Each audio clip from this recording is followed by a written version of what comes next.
Et si tu pouvais initier ton enfant au jeu de rôle aujourd'hui, sans rien de compliqué, sans préparation, directement dans ton salon? Bien, la réponse à cette question-là, c'est oui, c'est possible. Et aujourd'hui, je vous dis comment. C'est parti.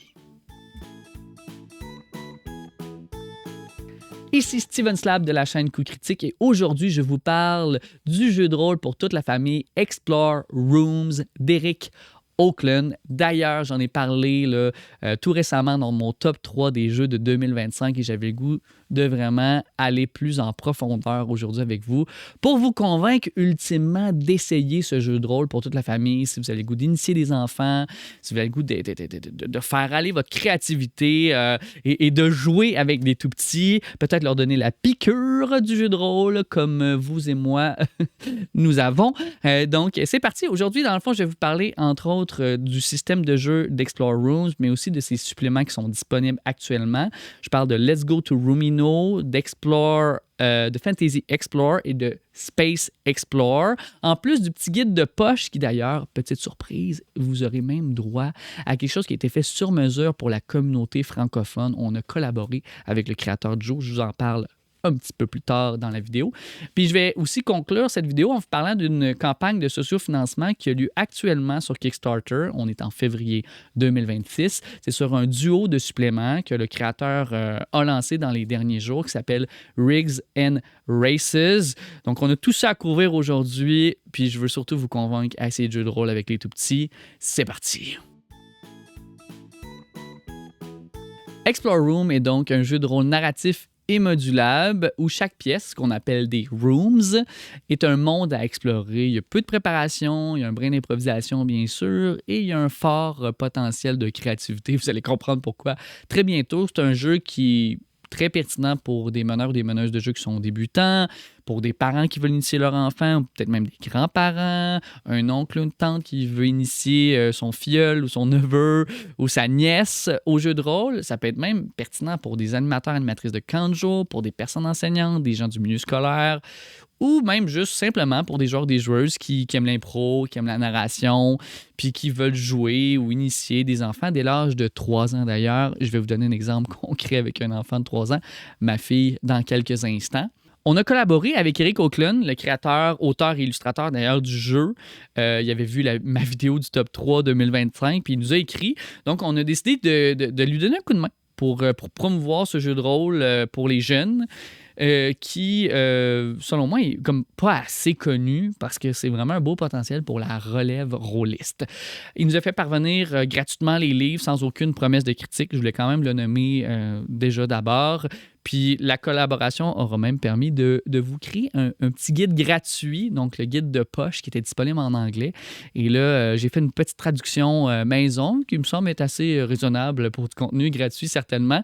Que je crois sincèrement, ça va pouvoir vous démontrer tout le potentiel de ce jeu de rôle-là pour initier les jeunes. Puis il n'y a aucune compensation monétaire qui a été reçue. On avait simplement le goût de vous le partager, justement, pour aider peut-être des parents à initier leurs jeunes au jeu de rôle. Entre autres, comme moi, ce jeu m'a permis de faire avec ma fille à la maison. C'est un jeu qui est idéal pour des parties qui peuvent être très courtes. Ça peut durer 2-3 minutes, comme être un petit peu plus long sur une plus longue séance. Ça peut être juste pendant un moment d'attente avec un enfant au parc, ou même en voiture, les fameux jeux de voiture quand on a la route à faire. Au Québec, on le sait, parfois, hein, on a beaucoup de temps à passer dans la voiture. Donc, c'est aussi possible de se faire dans divers endroits. C'est vraiment, ça s'apporte un peu partout. Ça pourrait même être utilisé dans des ateliers créatifs, dans des soirées improvisées avec des tout-petits, ou même dans une espèce de party de famille avec plusieurs adultes aussi, parce qu'on pourrait très bien embarquer des adultes dans le jeu.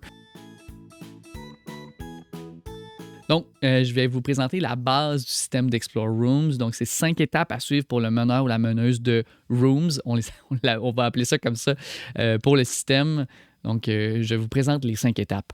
L'étape numéro 1, c'est révéler. Donc, en anglais, c'est reveal. Donc, c'est là on décrit une room, donc une pièce dans laquelle on entre avec les tout-petits. Et son thème, ultimement. On essaie d'utiliser les 5 sens. On décrit où on est. Révéler. L'étape numéro 2, maintenant, c'est une chose. One thing. On place un seul élément important dans la pièce sur lequel les tout-petits pourront se concentrer et on choisit une ou plusieurs actions qui vont déclencher quelque chose. Donc, l'étape 2, c'est une chose. L'étape numéro 3, maintenant, c'est d'offrir de l'espace, offer space. C'est là qu'on demande à l'enfant que veux-tu faire? Puis là, on les laisse agir pour qu'ils explorent leurs idées, puis vraiment, là, ils s'amusent et c'est là que souvent qu'on est surpris par la créativité foisonnante des tout-petits. L'étape numéro 4, maintenant, c'est la médiation. On réagit aux actions que l'enfant entreprend. S'il utilise une action qui déclenche quelque chose, on décrit ce qui se produit de surprenant dans la pièce, dans la room. Et la dernière étape, l'étape numéro 5, c'est l'étape de la récompense. Donc là, on récompense les Roomy Notes, qu'on appelle dans le jeu, avec les surprises qui ont été trouvées dans la room, y compris aussi la sortie ou la prochaine porte, la prochaine pièce qu'on va aller explorer par la suite. Ça peut être même des épingles spéciales qui sont données avec des pouvoirs qu'on garde dans le sac ou un ami ou un animal qui apparaît, qu'on a trouvé dans la room et qui va nous suivre pour la suite de l'aventure dans une autre pièce. Et c'est ce qui conclut le système de jeu, la base d'Explore Room. C'est simple comme ça. Je vais vous donner des exemples concrets dans quelques instants, mais c'est vraiment 5 étapes. 1. Révéler la pièce. 2. Nommer une chose. 3. Offrir de l'espace. 4. Une médiation selon ce qui s'est passé dans la pièce. Et 5. Une récompense. Et ensuite, on répète pour une prochaine room. Je vais donc vous montrer un extrait d'un moment de jeu avec ma fille Cléo qui a 3 ans et demi pour vous donner vraiment un élément super concret puis on en parle par la suite. Bon, Cléo, est-ce que tu es prête à ouvrir cette porte? Oui. OK, on l'ouvre ensemble? Oh! On aurait dit qu'il y a comme un lion qui se promène. Non, pour c'est faire... léopard. Oh, c'est un léopard, excuse-moi. Et regarde la... Il n'est pas méchant. C'est vrai qu'il n'a pas l'air méchant du tout, ce léopard. Tu vois la pièce devant nous? C'est comme une espèce de grande forêt. Puis il a l'air d'avoir un marais ici. Et il y a comme une grosse bûche de bois qui mène. Et regarde là-bas sur la table. Il y a comme un coffre sur une table. Qu'est-ce qu'on fait? C'est parce qu'on est pour papier. Ici, c'est tout des comme ballons. Plein comme ballons. Puis là, on peut aller sur le bois. Oh! Ça s'agace. Faut faire attention pour pas piler sur les gommes ballons dans le marais. Oh. OK. C'est pas facile. Oh. Vite, le coffre! On est rendu! Oh! Ah! Oh, Cléo, le coffre. Est-ce que tu veux l'ouvrir? Et regarde, il y a une clé dans le coffre. Qu'est-ce qu'on fait avec la clé? Est-ce que c'est peut-être pour ouvrir la porte que là? Oh, vite, prends la clé! On ouvre la prochaine porte! C'est parti! Ouais! Donc, dans cet extrait, on voit que l'étape numéro 1 révélée, c'est la forêt et le marais avec la longue branche. Et c'est là aussi qu'on laisse de l'espace aux enfants qui parfois nous sortent des drôles d'idées avec des gommes ballons dans le marais. Ensuite, l'étape numéro 2, la chose, c'est le coffre qu'on voit au loin sur une espèce de table qui semble un peu mystérieux. L'étape 3, c'est de laisser offrir de l'espace. Donc là, c'est là que je demande à Cléo qu'est-ce que tu veux faire et qu'elle me sort ses idées et le fait de marcher pour se rendre jusqu'au coffre. L'étape numéro 4, c'est la médiation. Donc, on laisse vraiment les actions se passer. On va marcher sur la bûche pour se rendre jusqu'au coffre. Et l'étape numéro 5, la récompense, et puis c'est d'ouvrir le coffre et de trouver une clé qui va ouvrir la porte, qui nous amène à une autre room qu'on peut ensuite poursuivre avec l'enfant. C'est un exemple très simple, très court pour vous montrer concrètement de quoi ça peut avoir l'air, mais là, je tiens tout de suite à vous dire, ça peut être plus long, ça peut être encore peut-être même plus court, qui sait. On n'est pas obligé d'utiliser des éléments qui sont présents dans la pièce, comme moi avec le morceau de bois au sol. On peut vraiment rester assis à un endroit puis seulement exprimer oralement ce qui se passe. On n'est pas obligé de bouger nécessairement, mais on sait très bien que Les enfants aiment bouger parfois aussi, donc c'est possible de le faire en marchant, au parc, ailleurs. Là, je l'ai fait dans mon salon pour vous montrer que ça ne prend pas beaucoup d'espace que ça, où on peut vraiment s'imaginer dans un contexte complètement différent, malgré le fait qu'on est dans un lieu qui est connu par l'enfant. Et pour terminer, bien, c'est qu'on pourrait ajouter d'autres éléments aussi. On pourrait ajouter une ambiance sonore, peut-être avoir un diffuseur d'huile essentielle, de pin ou de sapin qui nous amène dans l'idée d'être dans la forêt. On peut vraiment jouer sur les sens pour ajouter, bonifier, mais ce n'est pas nécessaire non plus pour une expérience qui est super enrichissante du jeu Explore Rooms. Je vais maintenant vous parler du scénario d'initiation, donc le point d'entrée du système Explore Rooms, Let's Go to Roomino. C'est d'ailleurs ce produit qui a été finaliste dans la catégorie des jeux pour toute la famille au Ennies en 2025. Roomino, en fait, c'est un labyrinthe, c'est une collection de rooms, c'est un scénario d'initiation super bien fait. Il contient aussi, d'ailleurs, toutes les règles du système Explore Rooms que je vous ai présenté, avec une base d'initiation au jeu de rôle avec des enfants. On retrouve aussi des petits conseils, des propositions de préparation avec les petits, puis plein d'autres vraiment matériels super intéressants. D'ailleurs, on peut aussi y retrouver du matériel reproductible, que ce soit une fiche de personnage qu'on peut faire avec l'enfant si on veut. On peut aussi trouver des fiches pour créer ses propres rooms, donc ses propres salles qu'on va décrire avec vraiment un petit canevas super facile à utiliser.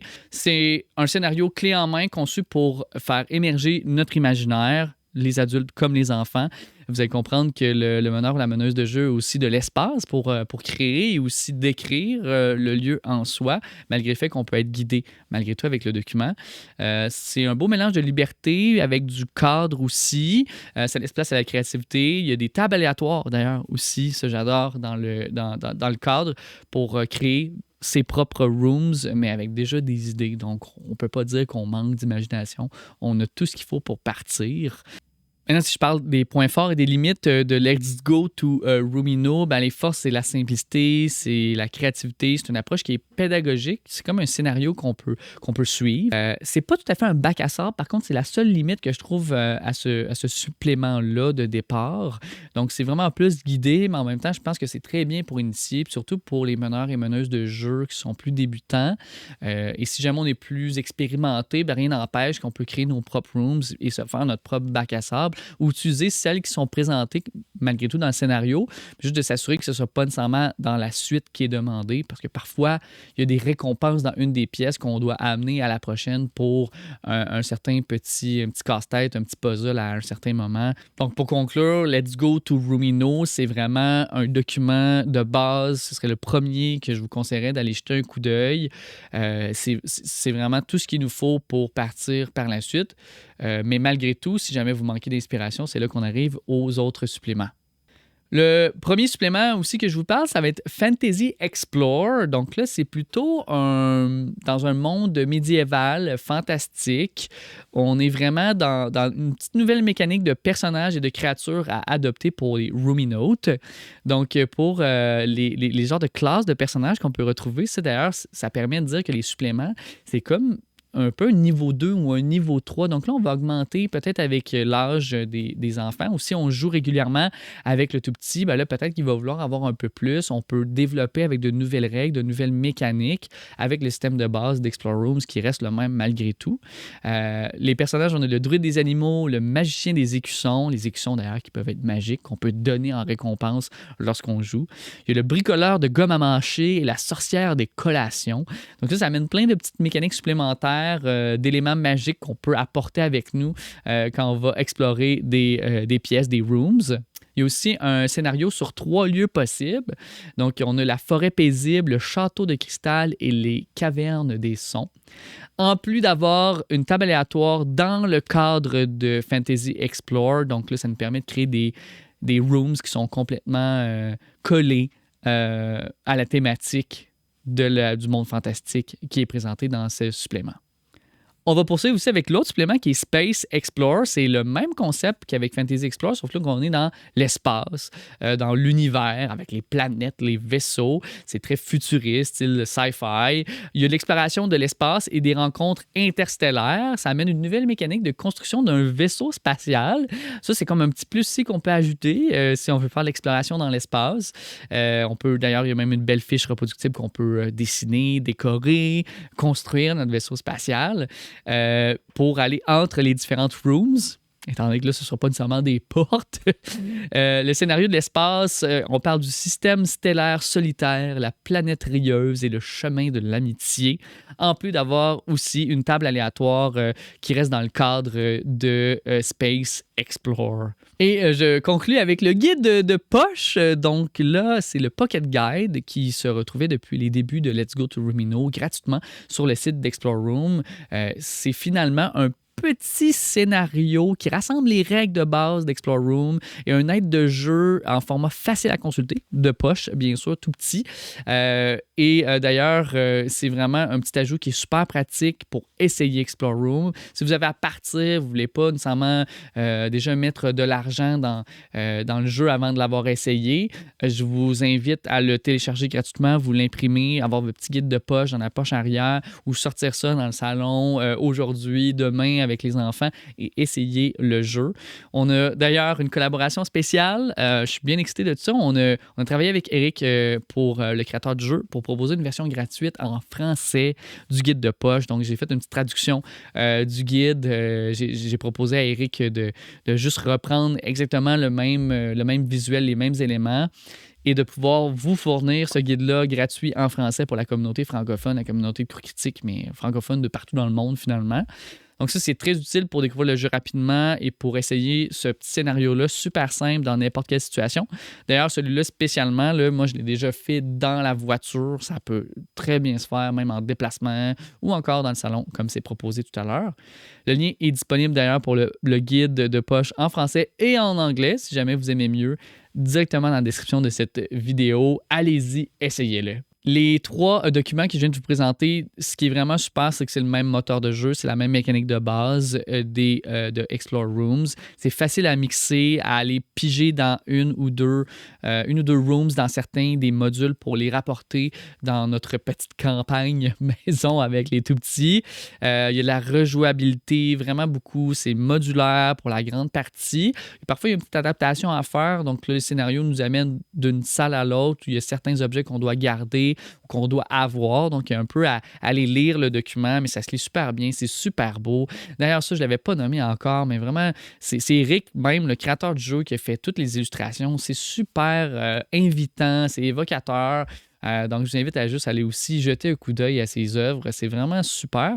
Puis d'ailleurs, les contextes, ce que je trouve intéressant avec Space Explorer et Fantasy Explorer, on va toucher à des thèmes qui sont différents. Donc, aller chercher les intérêts des tout-petits, c'est toujours gagnant de partir avec leur intérêt de base. Donc, si jamais on a un petit fan de Star Wars ou peut-être justement des contes de fées ou des contes de princesses, on peut aller piger directement là-dedans pour chercher, aller faire émerger la créativité puis l'imaginaire des enfants encore plus facilement directement toucher à des intérêts qui leur est proche. Et je vais quand même vous glisser un mot sur le supplément qui est présentement en campagne de socio-financement sur Kickstarter en février 2026, Rigs and Races. C'est une extension qui est quand même assez majeure d'Explore Rooms qui vient enrichir l'expérience de jeu, surtout quand vos enfants vont être peut-être plus vieux. Donc, je ne pourrais pas dire exactement l'âge, mais peut-être des jeunes, vous avez joué quelques fois, puis vous avez goût d'un peu plus de défis, ou peut-être des plus vieux, 8, 9, 10, mais peut-être des adolescents, finalement, qui veulent s'initier au jeu de rôle. Il y a des puzzles qui vont être plus complexes. Il y a une notion d'échec et de conséquences. Donc là, on voit qu'on vient monter un petit peu plus dans les mécaniques du jeu de rôle plus classique pour adultes ou pour peut-être des plus vieux.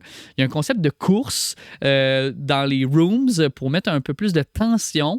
Puis il y a surtout la possibilité d'adapter adapter le niveau de défi selon l'âge, les intérêts puis le stade de développement de chacun des enfants. Donc, c'est vraiment comme des petites mécaniques, à ce que je comprends, qui vont ajouter de la complexité, si on le veut, selon, bien sûr, l'âge des enfants qui vont jouer à Explore Rooms avec vous. Et aussi, ça semble être des extensions qui sont peut-être un petit peu plus modulaires que les deux derniers, qui étaient une espèce de scénario de base, mais qu'on pourrait quand même aller grappiller ici et là. Et il va aussi avoir des tables aléatoires qui vont permettre d'aller jouer là-dessus. Donc, je vous invite à aller fouiner. Il y a un lien dans la description aussi de la vidéo sur la campagne de sociofinancement pour aller appuyer Rigs and Races sur Kickstarter si vous le désirez.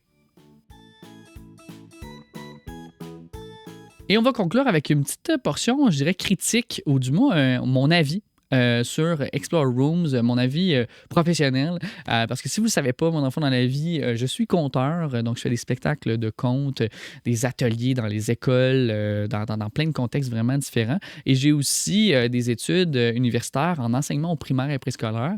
Donc j'avais le goût de vous parler un petit peu plus de, je pense, ce qui est intéressant davantage, même au niveau pédagogique de ce jeu-là. Moi, ce que j'aime, après ma base, c'est que c'est un jeu qui met la narration orale au centre du jeu. On comprend que là, c'est l'oralité, c'est le fait d'explorer notre imaginaire en nommant des éléments. Ça garde les enfants qui vont être très actifs.